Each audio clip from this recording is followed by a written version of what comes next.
Okay, great. Thank you. Welcome. My name is Daniela Pirraglia. I'm an associate registrar within the Innis College Registrar's Office. My specific portfolio on like a day-to-day basis is I work with students around financial matters. So whether that's helping figure out OSAP or other out-of-province student loan stuff, I manage all of our awards and grants at Innis College. And basically, I'm here if you ever have a question that's related to money or financial matters, you want to plan a budget, that sort of thing, I'm the person that you would meet with. I also do a little bit of academic advising, and I oversee the day-to-day functions of the office. So that's just my role within the Innis College Registrar's Office.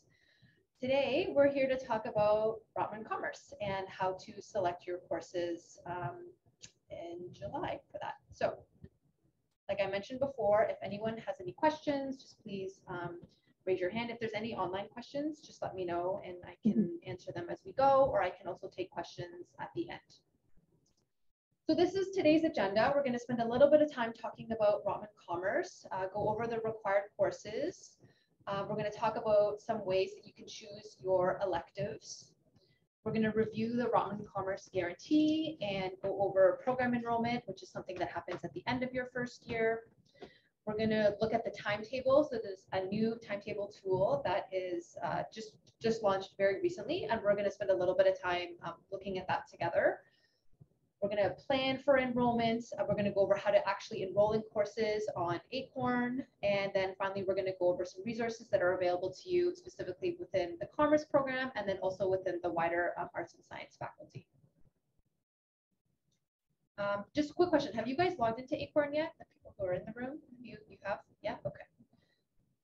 Okay, so a little bit about Rotman Commerce. So it's a partnership between the Faculty of Arts and Science and the Rotman School of Management.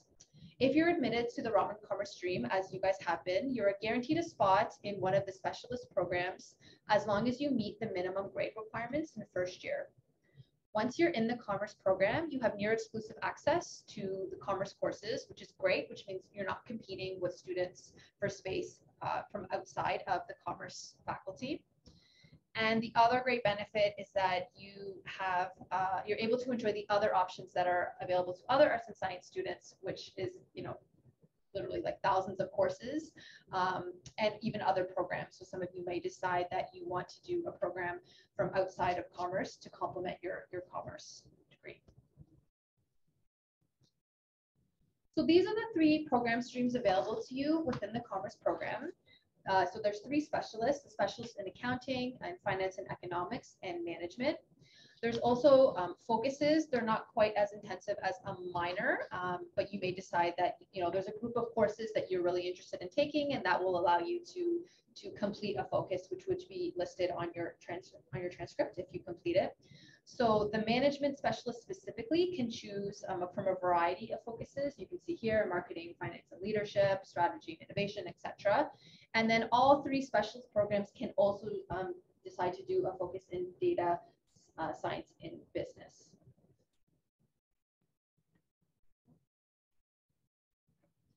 So I know Denise this morning in the previous presentation, she talked a little bit about the degree requirements for Commerce. I'm going to go over them again right now. So all arts and science students have to complete at least 20 credits, of which at least half, so 10 credits, have to be offered within the Faculty of Arts and Science. So you may decide that at some point you take courses at maybe another campus, and so those would not count towards this 10 because they're outside of the Faculty of Arts and Science.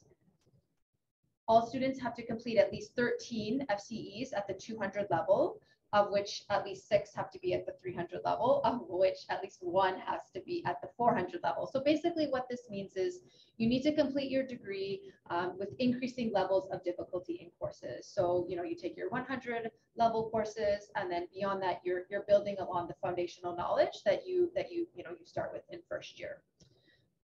You have to take at least 8 FCEs from Rotman Commerce specifically, and then at least 8 from other arts and science courses. Your program requirements, you have to be in one of the 3 specialists that I mentioned, but like I said before, you could decide that you want to take another program. So I know a lot of Commerce students take an economics minor. I believe if you're in the management program specifically, you will already be completing all requirements for the economics minor, so why not add it so that it's on your transcript that you completed it. But you may also decide that you want to do a minor, in something that's totally unrelated to commerce, and that's something that is an option if you want to use that. You have to complete breadth requirements. So Denise talked about that this morning. There's 4 FCEs that you need to complete. Four. There's the 5 categories, and you have to complete at least 4 of them. I was looking at the different courses that commerce students have to take. And so based on what I could see, I believe you're going to be completing categories 2, 3, and 5 within your degree automatically. And so really there's just another FCE of breadth requirements that you'll have to be intentional with what you select. And then a CGPA of 1.85 or higher, that's required in order to graduate. So for commerce specifically, there are required first-year courses, and we're going to spend a little bit of time talking about those right now. So there's RSM 100, there's ECHO 101 and 102, and then there's Math 133 or its equivalent. And those are courses that you absolutely have to add to your schedule this year. So RSM 100 is the introductory course to management. It is basically the foundational course that you need for all of the future RSM courses that you're going to take.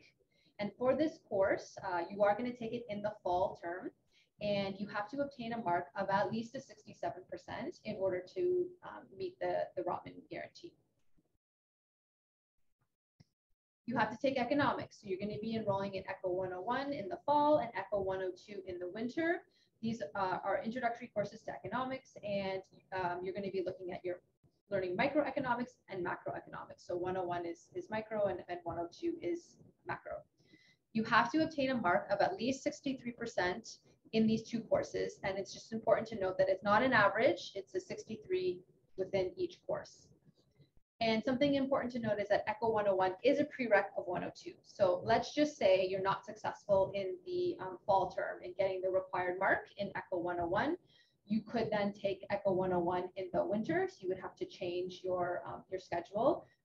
And then you could take ECHO 102 in the summer in order to meet the guarantee.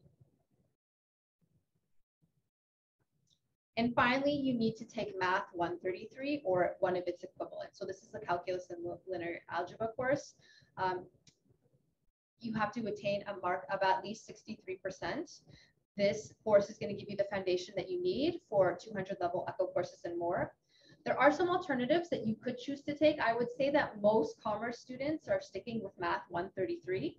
But if you know, for example, that you want to take some 200 series math and computer science courses, if you know that now, then you're going to want to take an a more challenging math course. So in the example I just mentioned, you want to take some math courses. You would want to take Math 137 Y, which is a full year course, just like Math 133 is. And for that, if you were to make that decision, you need a slightly lower mark because it is a more challenging course. So you need to get at least a 55% in that class to meet the guarantee. And if you're not sure what to do, if you're like, I don't know, should I change my math? Then I would say reach out to our office, the registrar's office, or there are also academic advisors through the commerce program specifically, and they can help you determine what math is the most appropriate for you. But I would say like most students are sticking with the Math 133.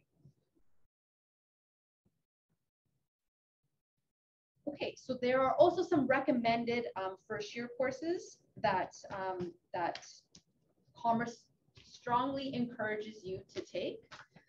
These are introductory courses that will help you gain an in-depth understanding of accounting, finance, and marketing,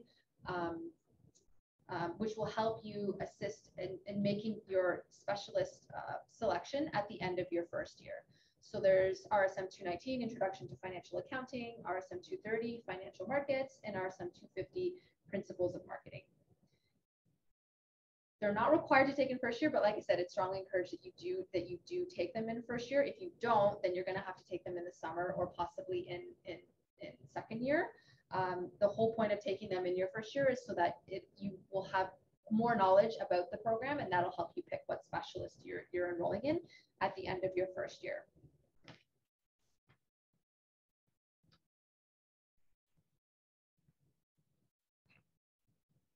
So now we're going to spend a little bit of time talking about electives. So all the courses I just talked about are equal to 4 FCEs. So you have 1 FCE left where you have to pick some electives. And I'm going to talk about some strategies about what you can do in order to make that decision. So the electives you choose are entirely up to you. One of the things I would recommend is think about, are there things that you wanted to study? Is there a language that you wanted to learn? Do you have any other interests? Are there programs that you're thinking about, adding to complement your commerce program? And if there are programs, do they have prerequisites? And you can look at the calendar to see, that big list of programs that Denise navigated to. Go through that list, and then if you see something that you're interested in, click on it and it'll tell you what prereqs are required for that program. You would want to take those in first year so that you could add the program at the end of first year. Now, you can also make changes to your programs after first year if you figure out in second year that there's something that you want to add, but it's just something to think about now. The other thing you can think about are your breadth requirements. So I talked a little bit about that already. There's really just going to be 1 FCE left of breadth requirements, taking into account all the commerce courses that you need to take. So that's something you could think about, but you don't have to do that in first year. You can do that in future years as well. There's also a whole bunch of unique first year seminar courses, which I have the next slide is going to talk a little bit more about. Those are opportunities that are really only available to you while you're in your first year. So I'd really encourage you to at least look at those and see if there's anything that's of interest there. And then for the actual enrollment day, I would recommend having a few different options. So like I said before, you need 1 FCE to fill out your schedule if you're hoping to do 5 FCEs. So that's probably, 2 one-term courses. I would say, have at least 5 or 6 options available that are kind of going to fit with the schedule that you've created. And that way, on course enrollment day, you're not scrambling to find courses that will fit within your timetable. You'll have thought about it. You'll have some options. And then another thing to add is credit, no credit can be really useful. Credit, no credit is meant to, I guess, help you not be so scared of taking a course that's outside of your comfort zone. So let's say you're like, I really want to take Spanish, but I've never taken Spanish. I don't know how to speak Spanish. So that's a course that you could credit, no credit. It won't count towards program requirements, but it will count towards your degree requirements, and it will count towards breadth requirements. And when you credit, no credit something, the grade is hidden. So all that someone will see on your transcript is if you've earned it, if you've gotten a 50 or higher, it will say credit, and you'll have earned that credit. You can credit, no credit up to 2 FCEs while you are completing your degree at U of T.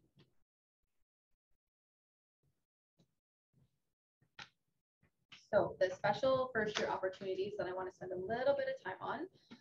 So there's a few different options. There's the first year foundation seminar. So in terms of all of these courses are going to be small class sizes. And I think that it's really important to know that, a lot of the classes you take are going to be big. They're going to be hundreds of people in your class, and the professor is teaching to all of you. There might be some tutorials that are smaller that complement those courses, but these first year, these special first year opportunities allow you to have that one-on-one experience with your profs and with your peers. So the first year foundation seminars, they're normally capped at around 25 students. They're designed to encourage collaboration, connection between peers and professors. It'll help you develop your critical thinking, your writing, your oral presentation skills, your research skills. And where you can actually find these courses.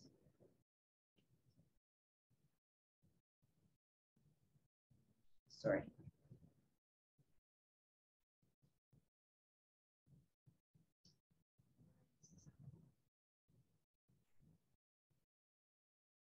Sorry, I did practice this and Chrome open. I don't know why Edge. Okay, there we go. There we go. Okay, so these are all the first year foundation courses. Just because a course is listed here, it doesn't necessarily mean that it's offered. So what I would recommend that you do is go through here, see if there's anything that's of interest for you, and then you can check the timetable to see if it's actually being offered this year. And you can see that there are hundreds of options.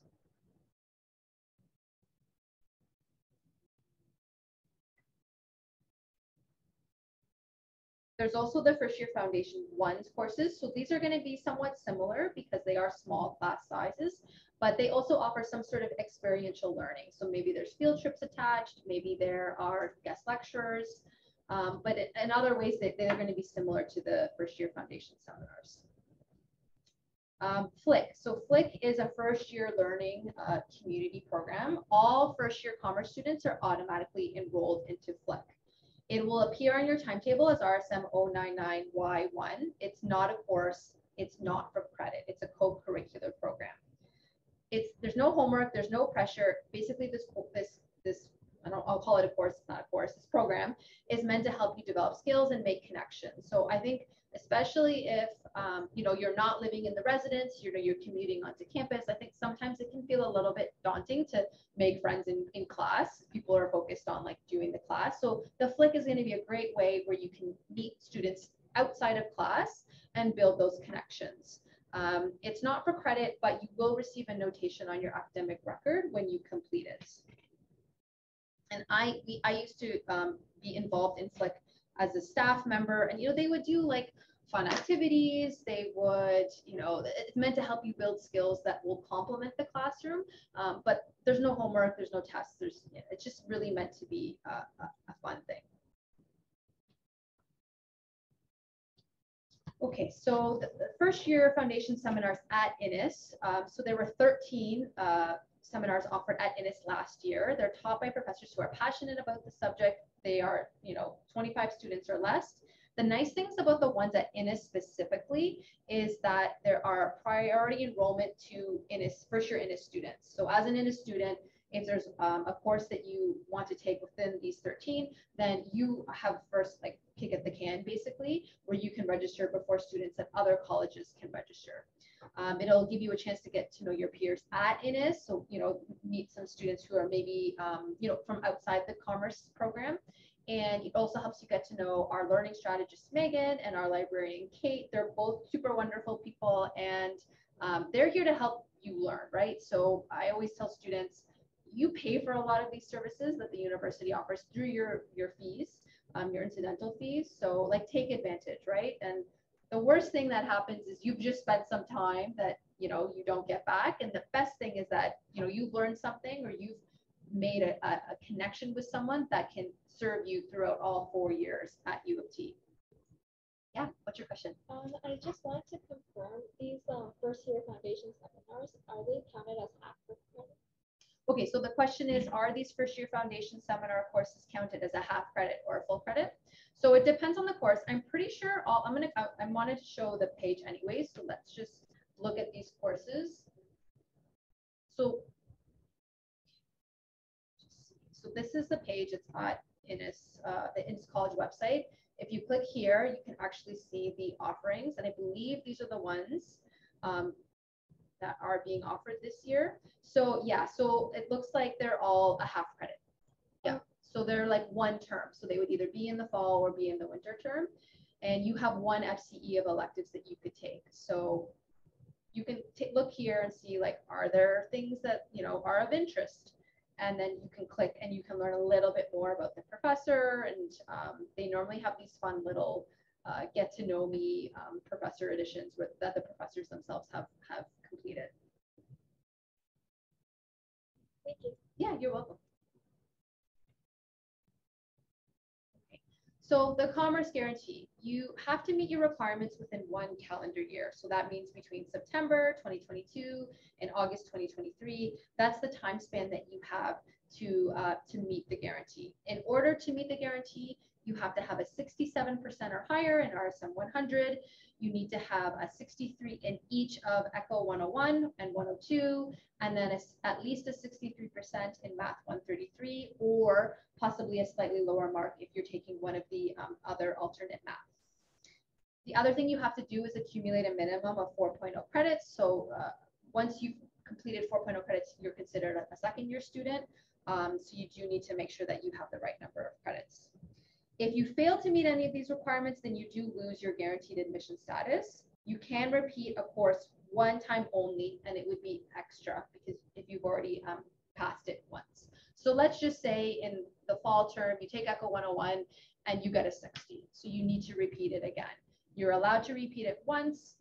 You would do it in the winter term, and it would be marked extra when something is extra. It does not count towards your 20 credits to graduate, and it also does not count towards your CGPA.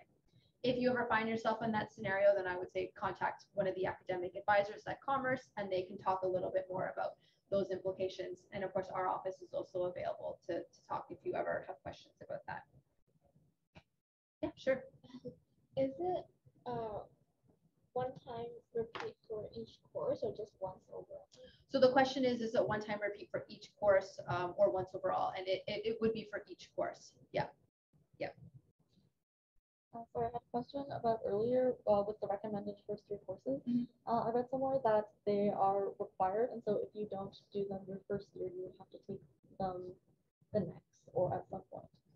So the question is the required first year courses, like the ones to meet the guarantee, or are we talking about the 200 level? The 200 level classes. So they strongly encourage you to take them in first year.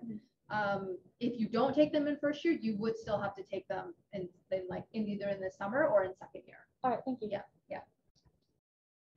I think they want you to take them in first year, so I would put them in your schedule. But if you find that, you know, there's, I don't know, an elective that 1.5 FTEs of electives that you're like, oh, I have to take this and I can only take it in first year, then I would say reach out to the Commerce advisor and talk to them about it. And they can walk you through, like, what are the implications of possibly delaying doing one of the second year recommended courses and delaying doing that into a future year. Thank you. Yeah.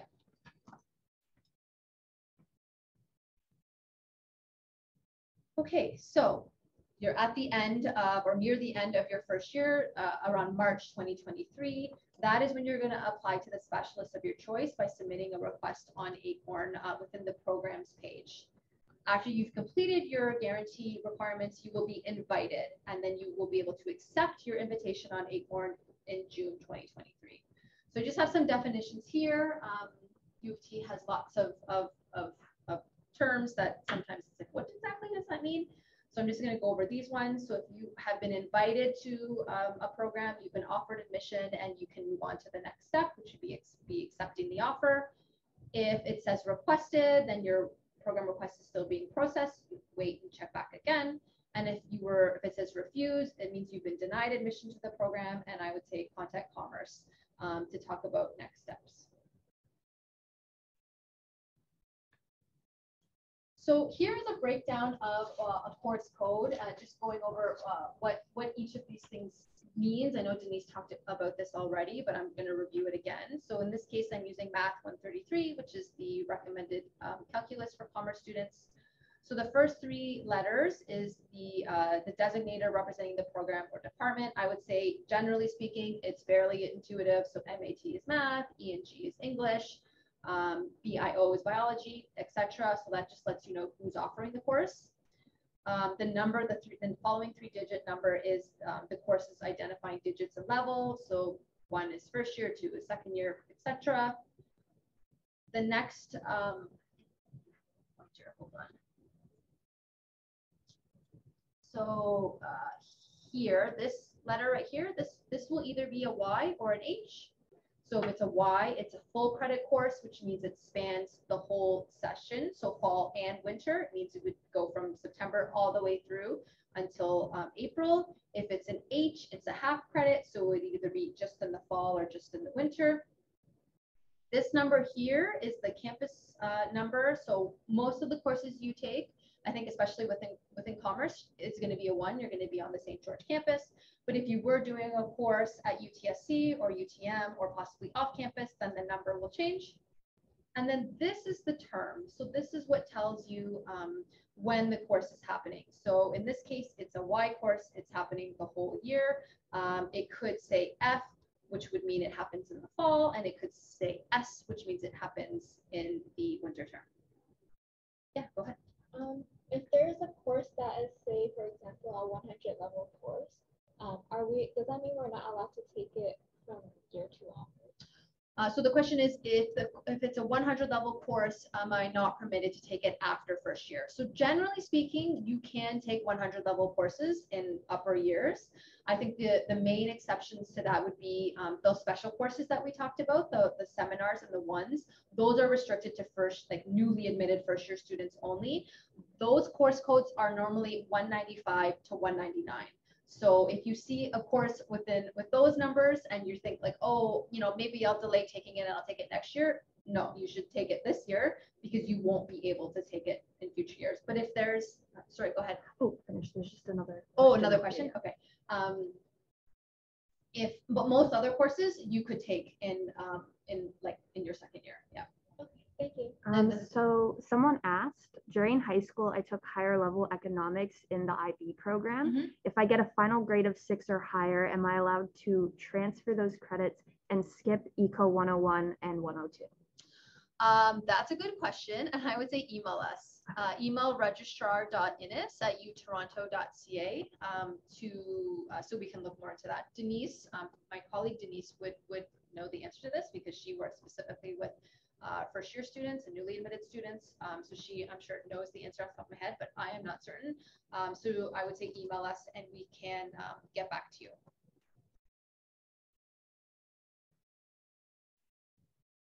Okay.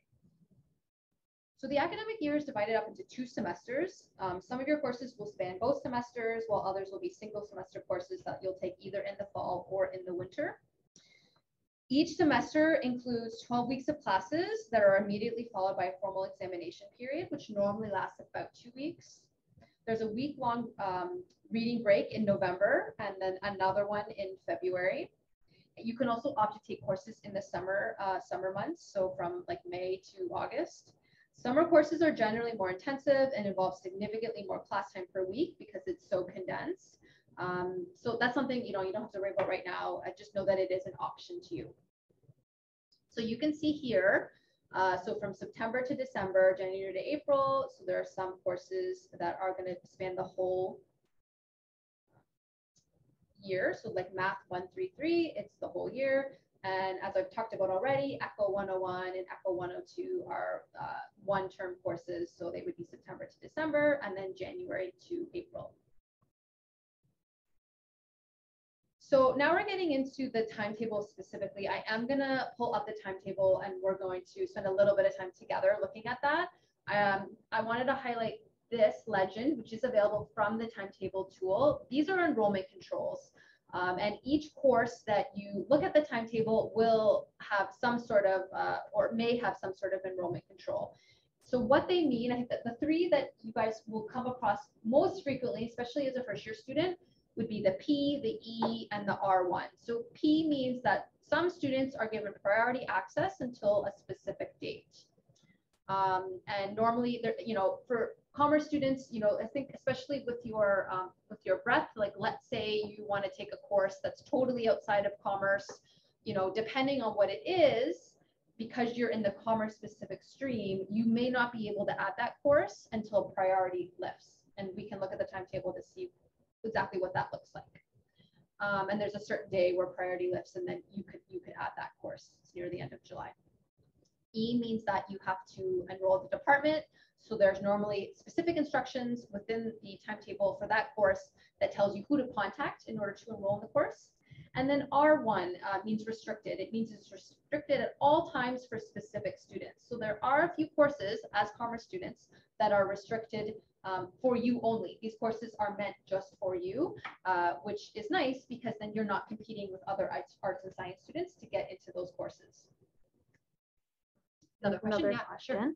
I know that you said that RSM 100 is taken in the fall. Can I take it in the winter session instead? And also, what is considered being a full-time student? Okay, so RSM, my understanding is that they want you to take it in the fall.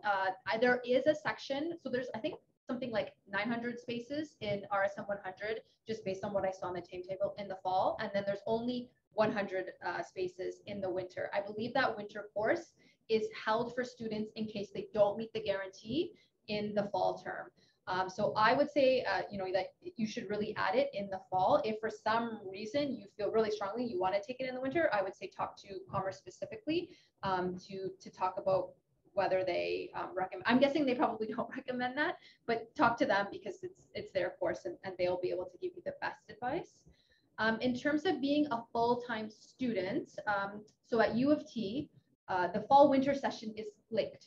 So when you register for courses, you're registered for the whole entire session. So to be full-time, you need to be in 3 FCEs or more to be considered a full-time student. So 3 FCEs over the fall and winter term. So that could be 6 one-term courses or a combination of, F and H courses, but that's the number. So basically a 60% course load is considered full-time. If you're taking anything less than that, then that would be considered part-time. So that's something important, I think, especially for for students who are getting OSAP, there are requirements on how many courses you have to take in order to be considered full-time by them. And also if you're an international student, there's normally requirements that you be full-time, or there are benefits provided to you if you stay full-time for your whole degree and you're interested in getting a post-grad work permit. You really need to be in a 60% course load or higher.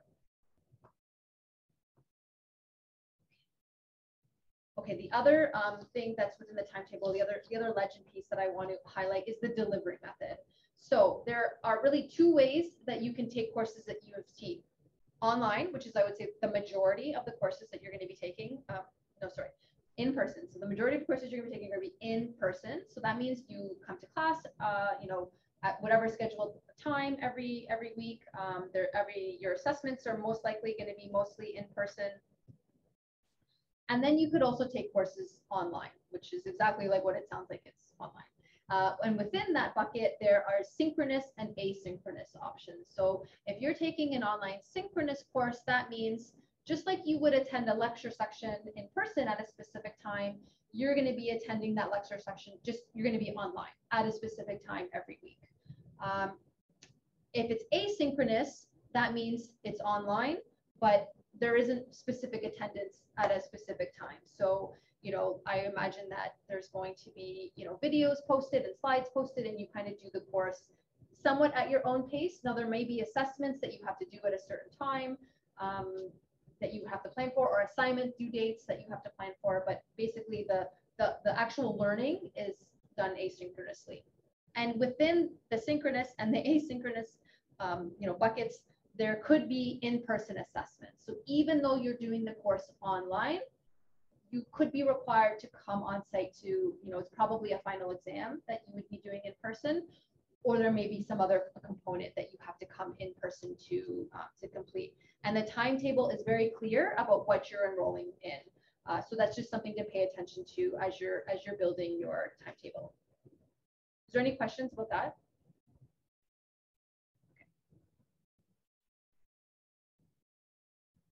So the timetable is available now. You're going to check your start time on Acorn on July the 4th. So as of July the 4th, you're going to go and you're going to be assigned a specific time on July the 21st that you can actually enroll in courses.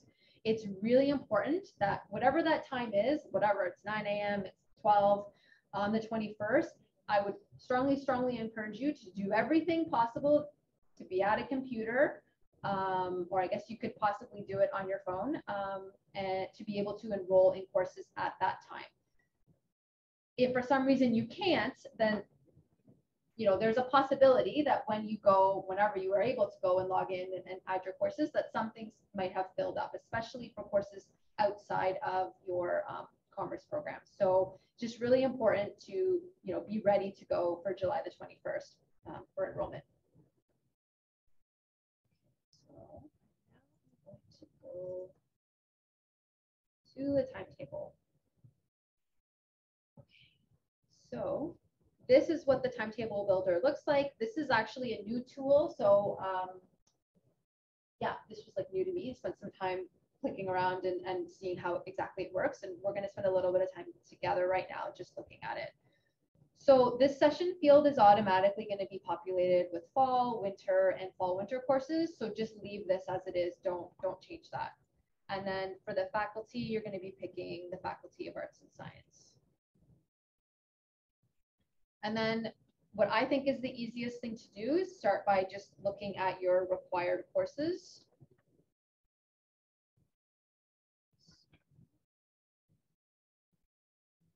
So you can see here, like it pops up. So you can see, so you can either look for RSM 100 courses. So that's going to show you all RSM 100 courses across both terms, or you can look at the courses within each session. So you could say, like, I just want to see the fall, or I just want to see the winter. In this case, I want to see everything. So that legend that we talked about, it's right here. So if you're ever wondering, you see like a priority or an enrollment control that you're not sure what that means, you can click on the legend there and it'll show you. And then you'll see here, this is a fall course. It's pretty clearly laid out. You also know that from this F up here. And then if you click this more course information, you will get a whole bunch of information. So the faculty that's being offered, a description of the course. Here you'll be able to see, are there prerequisites? Are there co-requisites? Are there exclusions? So an exclusion means if you've taken this other course, so like RSM 100 used to be a full year course. So if you were here years ago and you took that course and you're not meant to take this course again. That's not going to happen for any of the courses that we're looking at today. And then this is the breadth category. So if by taking this course, you would be fulfilling a half credit within breadth requirement 3 society and its institutions. So you can see here, this is the enrollment control. And if you click show explanation, then it explicitly, it shows you exactly what that restriction is. And in this case, this course is meant for all students in year 1 in the Faculty of Arts and Science and Commerce. So if you want to add, so that you can see there's a few different sections. So I would pick the one that, fits your calendar best, and then you can add it to your timetable and you can see it goes up here. There's this other option of adding course to plan, and basically you can add a whole bunch of courses to your timetable builder, and then the system will pick the most optimal section based on your time preferences. Do not use that for commerce students, because as you'll see when we get to ECHO, there are some specific lecture sections that you need to enroll in as a commerce student, and the system unfortunately is not smart enough to know that you're a commerce student, so it could put you in a section that you're not supposed to be in. Unfortunately, and hopefully this is something that they will look at for future years, but in your case, I would just encourage you just to pick each course that you want specifically and add it and build your own timetable like that. Okay, and then you can scroll down and if there's a tutorial, you would see it down here. In this case, there is no tutorial. So the student who had asked a question about RSM 100 in the winter, you can see here, there's only 100 spots, which is why I'm fairly certain that they don't want you to take it in the winter, but Commerce can advise you about that. Okay, so I have my one RSM 100 course. Now I'm going to look at the math.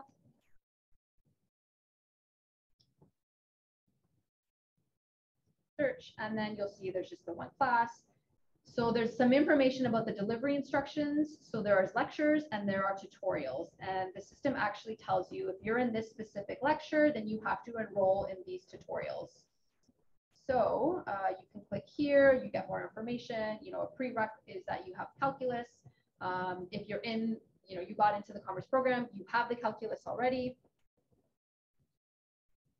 So here you can see the priority.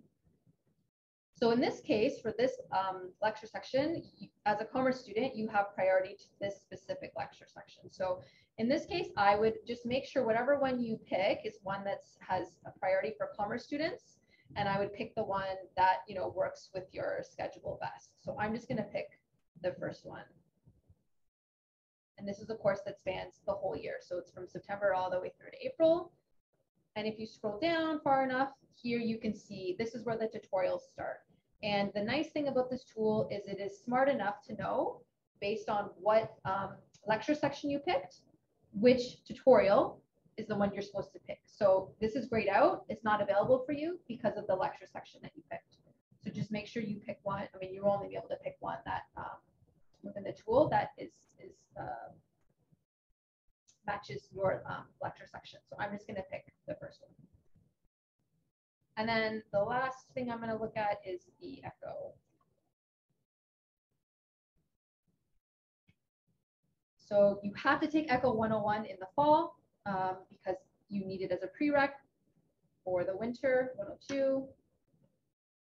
So in this case, this is what I was talking about before about the timetable builder, why you don't want to use it. There are 2 lecture sections that are restricted for commerce students specifically. Strongly encourage you to take the lecture section that is meant for you. You will be taking the course with other commerce students. The profs know that they're teaching the commerce students. So those are the ones you should take. So I think it's this first one, lecture 0101, and then I think it's one of these ones further down. Yeah. So yeah, so this one is for science and engineering. You wouldn't be taking it. I'm just going to pick the first one. And then you scroll down to the tutorials. And again, the system knows which tutorials match the lecture section you should take. And if you hear, you show. Okay.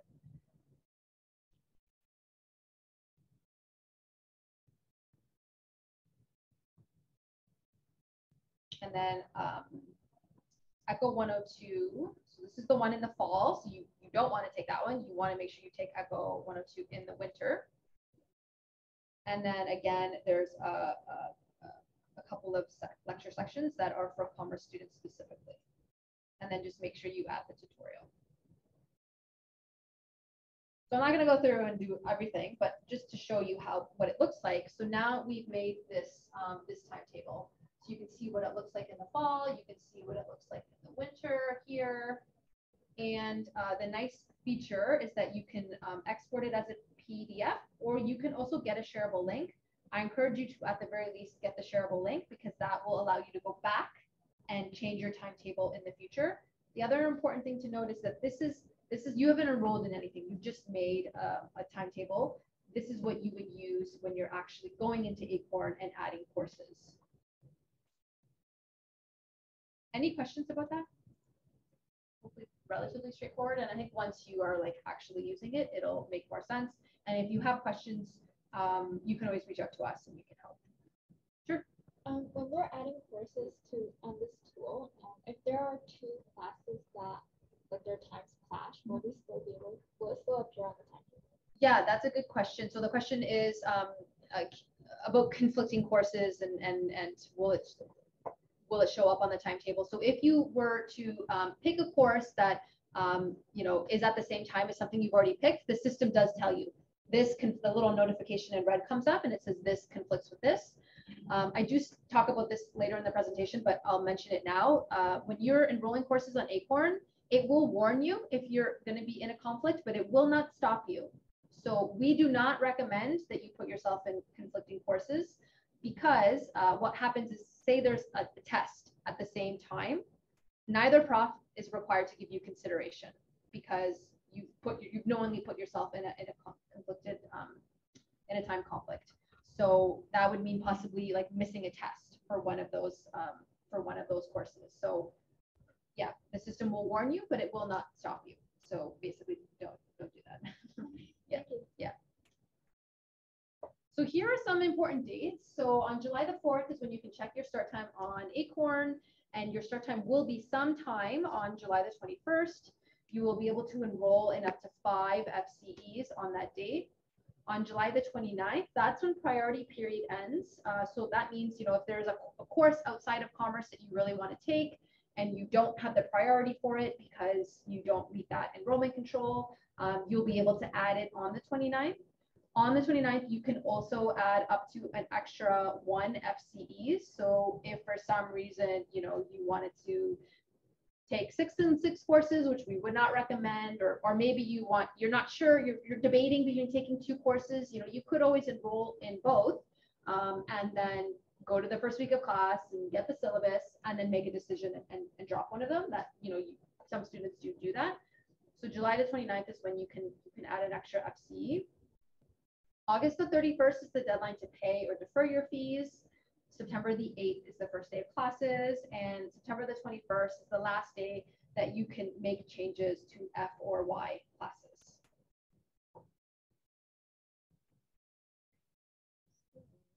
Just like like less than a minute. So this is what it would look like. to log into Acorn, you go to the Enroll and Manage section. You want to make sure that you select the right term. In your case, I believe it's only going to show you the fall and winter term, but just know in future sessions, you might see, the option to add stuff to the summer. You look for the course code that is on your, the timetable that you've created. You'll see the different options. So then you want to pick the right lecture section. And then if there's a tutorial or a practicum, you would pick. In your case, you're going to be adding it to the enrollment cart. So the beauty of the enrollment cart is it allows you to build your preferred courses prior to course enrollment day. And then on July the 21st, when you can actually enroll in courses, you can just click a button and say, like, I want to enroll in these courses that I've selected. And then the system will tell you, like, if something's full and you have to pick something else. Sure. During enrollment, do I enroll in both winter and fall courses? Yes, good question. Yes. So on the July 21st, you enroll in courses in both terms for sure.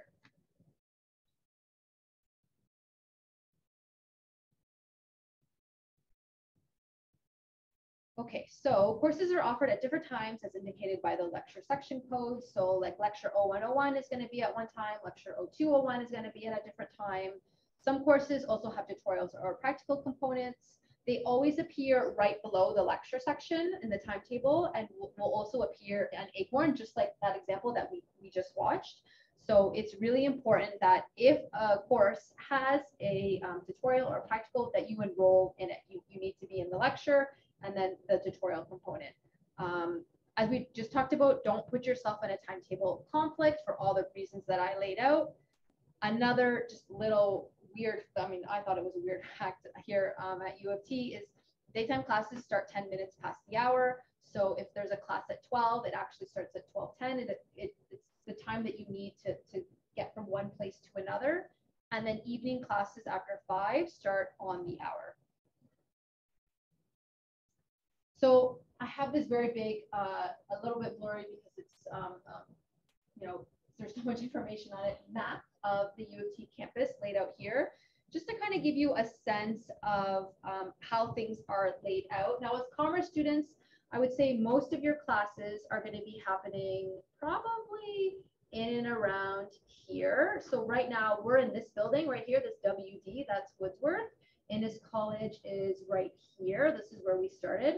So a lot of your classes are going to be happening in this little area of campus, and it's going to be quite quick to get from one place to another. If, say, you were taking a course all the way over here on the east side of campus, and then immediately after that, you have a course all the way down here, it might be a little hard to get to span that distance within the 10-minute window that you have, especially in the middle of winter where there's snow, it's cold. If you're in a big lecture section, it might take you time just to even get out of class. So just something to keep in mind, the location of your courses when you're planning out your timetable. It's not impossible. I have a colleague who went to U of T and he said that, he had experience doing it, but, it might mean like literally like running from one side of campus to the other side within 10 minutes.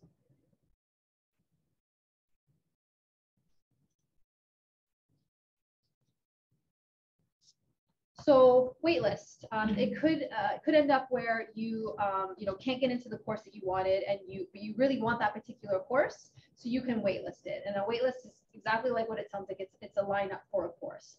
Tutorials and practicals do not have waitlists. So if you are on a waitlist for a course and you get in, then you'll have to go and manually add yourself into a tutorial or a practical.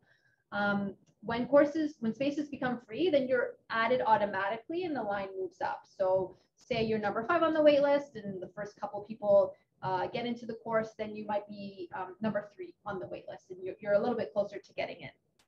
If you do get into a waitlisted course, you will be emailed about the change. So make sure you check your U of T email regularly and also monitor Acorn. You can also add yourself to the waitlist of multiple lecture sections to increase the chance that you get into the course. But just know that if you do that, then if let's say you get into 0101, then you're going to be removed from the waitlist from the other section. So let's say there's a course where there's only one lecture section that timing works for you, right? Then just add yourself to that waitlist. If there's a course where oh, I can maybe do any of these times, then you can add yourself to all the sections. You can waitlist up to 2 FCEs, and these do count towards your course load limit. So depending on when we're talking in the summer, it's either 5 or 6 FCEs. And eventually waitlists do turn off. So if you're on a waitlist and you haven't gotten in by, you know, the last, it's normally a couple of days before the last day to add classes, the waitlists turn off, and then you would just be checking. You could, within those couple of days before enrollment closes, you could check Acorn, you know, some students check over and over again to see if a spot happens to open up. So some courses might have prerequisites or co-requisites or even exclusions. We talked a little bit about that when we looked at the timetable. So it's really important that you check if a course has a prerequisite, which means it's something you have had to have taken before you take that course. If there's a co-requisite, that means you're supposed to take them at the same time, or you have to have already taken whatever that co-requisite is. And then finally, there are exclusions, which means if you've already taken whatever that course is, you cannot take this new course. These things are not checked by Acorn in real time. They're checked by people at a later date, usually by the department that's offering the course. So if you put yourself into a course that has a prereq that you don't have, you run the risk of being removed from that course. And you know, it could be like the first week of classes or something, and you get removed from that course, and now you're scrambling to find something else to take. So don't do that. If you ever have a question about any of that, you can always reach out to your office. We can help you interpret the information that you're seeing. And again, just want to reiterate, Acorn will notify you if you enroll in a time conflict, but it won't stop you. So don't do that. So the recommended course load for fall and winter is 5.0 FCEs, so normally 2.5 FCEs per term. There is a max overall of 6 FCEs. We generally, especially in first year, we do not recommend that you take 6 full credits, because I think that could be quite onerous, and we also want you to take advantage of other things that U of T has to offer you, whether it's you know, the student life offerings. So there's clubs, and there's campus groups, and there are other activities. There's the gym. There's other things to do, or maybe you have a job. So really, we don't recommend that you take more than the 5 FCEs.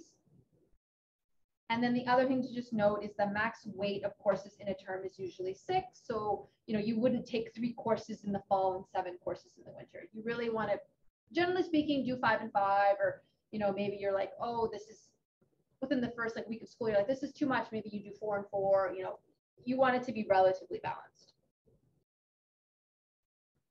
So I'm just going to go over what the registration steps are. So when you pick courses in July, you're enrolled. Once you pick courses and you trigger registration by paying or deferring your fees, then you're actually registered. The deadline to pay or defer your fees is August the 31st. So what happens if you don't pay or defer your fees by a certain date? You would be removed from those courses. So it's just really important that you take the steps necessary to actually get registered. You can defer your fees on Acorn if you are getting OSAP or other provincial student aid. So like, let's say you have an Alberta student loan, you'll be able to defer your fees. You pay your fees like you pay your bills. So I imagine many students use online banking. There is an invoice that's generated on Acorn. It has your account number in the upper right-hand corner. It's a combination of your last name and your student number. And so basically you would add U of T as the payee, you would add that as your account number, and you can just make a payment online. You can also print your invoice and go to a bank and do it at a teller if that's what you prefer. And finally, your minimum payment to register is on your invoice on Acorn. It's usually the amount of your fall fees. So if you're in residence, there is going to be a residence charge in the fall. And so you would have to pay, you know, your fall tuition and then your fall residence fees. That's going to be your minimum payment to register. And then I have a link here. Again, this presentation will be available on the Quirkus site, so you'll be able to access all of these links. Yeah, question. So will we only be able to see the invoice after we enroll in the course? Well, that's a good question. So the question is when can you see the invoice? So the invoice will be available mid-July. I think it's around July 18th or 19th. So you might actually you might actually see the invoice before you enroll in courses. Oh, Yeah. thank you. Or it'll be right around that same time. Thank you. So some information about fees. The first year fees are the same for all first year arts and science students. Obviously, if you're a domestic student or you're an international student, you're going to pay different rates. When you join commerce after first year, so let's say you've completed all your requirements and you are successful, then an important thing to note is the fees do go up after first year. So it's a deregulated fee program. I believe for domestic students, the fees go from, I think it's, around $8,000 to, I think it's 17 something. So just something to plan for beyond first year. So here in the Faculty of Arts and Science, fees are based on a program fee, and a program fee is for students taking 4 FCEs or more. So regardless of whether you're taking 4 FCEs or 6 FCEs, you're all paying the same program fee. If you are taking 3.5 FCEs or fewer, you can pay fees per course. I have some information, I have a link here with more information. There are deadlines that you have to meet in order to pay per course. So I would encourage you to look into that information now because there are deadlines that you have to meet pretty early on in September. And if you have any questions about that, because it can be a little bit confusing, then contact us and we can help you navigate that. There will be refund information here, and the 2022-2023 fees have not been posted yet, but they should be posted, like I said, mid-July. So as arts and science students and commerce students, there are a whole bunch of information available, resources available to you about course enrollments. So commerce has information. There's a bunch of information on various arts and science pages. Acorn, we've talked about, it has that enrollment cart feature. So that'll let you, plan your timetable in advance of course enrollment day. Something that I think is helpful, especially in upper years, is a tool called Degree Explorer. It allows you to actually see your progress within your specific program. So you'll be able to see, oh, this is how much, this is, I'm kind of halfway through completing my degree. I'm around halfway through completing my commerce program. These are the requirements that I still have to complete. And it also allows you to put in hypothetical courses or even hypothetical programs so that you can see how much you would need to do to complete those programs. So it's a very, I use it even in my job when I'm advising students. And finally, student accounts has information about tuition and payment instructions. So I would say if you take anything from this presentation today, I would say, I always tell students, take advantage.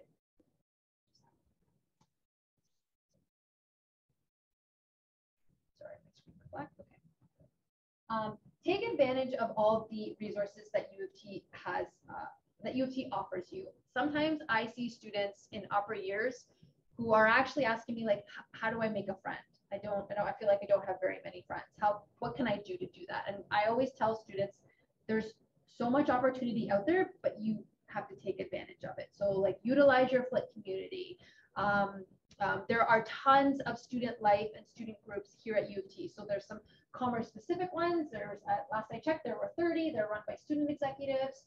This last link right here, SOP, this is a link to student organizations, at all of U of T. So, if you have an interest, there is a club out there for it. And I normally tell students, if you're having trouble making friends, then join the club that's of interest for you. And then you're going to meet other people who have the same interests, and hopefully it'll be a little bit easier to forge connections and like have a network of support while you're here at U of T. There's intramurals if you're into sports. There's the gym. There are some commerce specific resources, whether you get academic advising from Rotman. There's our office. Commerce has a career services dedicated team that's specifically for commerce students. There's the Rotman Commerce portal where you can book advising and career coaching appointments. Really, I just want to drive home the point that there are lots and lots of resources out there to help you. There's a learning strategist that is, like, take advantage. And if you're ever unsure of where to go or who to talk to, then please reach out to our office. We are here to help you navigate what can sometimes feel like a large and somewhat scary place, especially in first year. So we'll help you figure out where you need to go. Yeah. Just a question about the clubs and councils. Mhm. Will there be like a club or council fair? So the question is, will there be a club or council fair? I think there might even be some club stuff happening over lunch, maybe. I think there might be people like milling around talking about that. And then there is definitely like a club and like fair, I think early on in. Yeah, during Frosh Week, there's a big Rotman Commerce club fair, and you go, a lot of the clubs do this first year internship thing. So you go in and you cycle through all the committees, and you can just, there's so many different random Rotman clubs. I would recommend the arts group. That's the one I'm a part of. So if you want to apply to that in September, it's really fun. Thank you. Thank you. So here are some upcoming Rotman Commerce events. So there's RC Startup, which is a series of asynchronous videos to help you learn about commerce and what to expect in first year. There is an Arrive Ready program for commerce. It runs near the end of July 25th to August the 19th.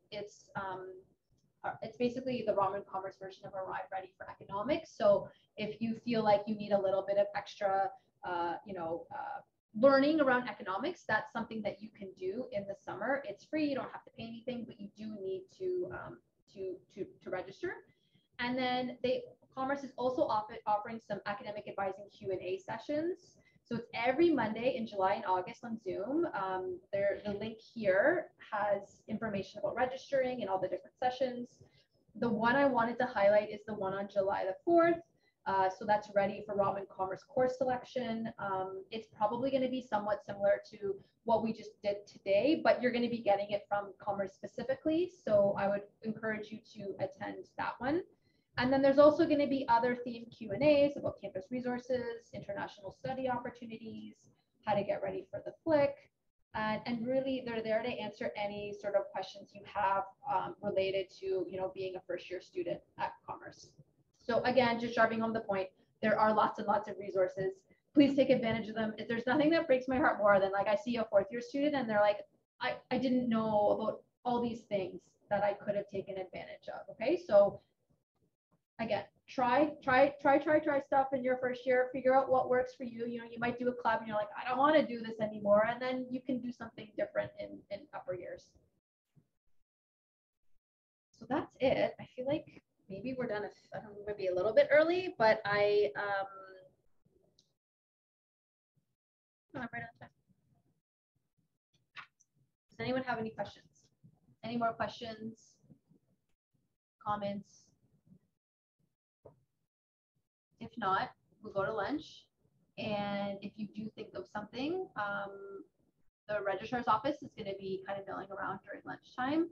And after that, in the afternoon, there's going to be lots of student life programming.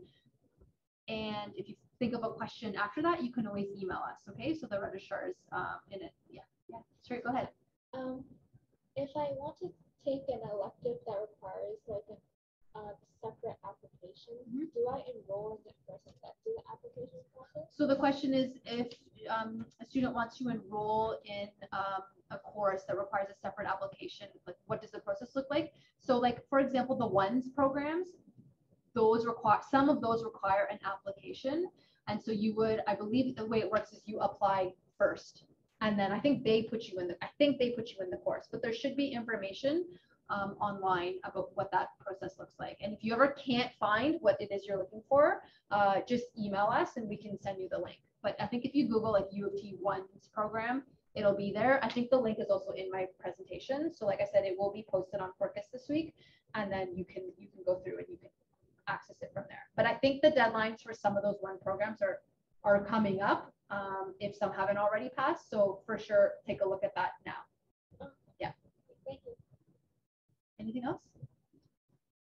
Okay, thanks guys. This is so great chatting, and yeah, we're around if you have any more questions.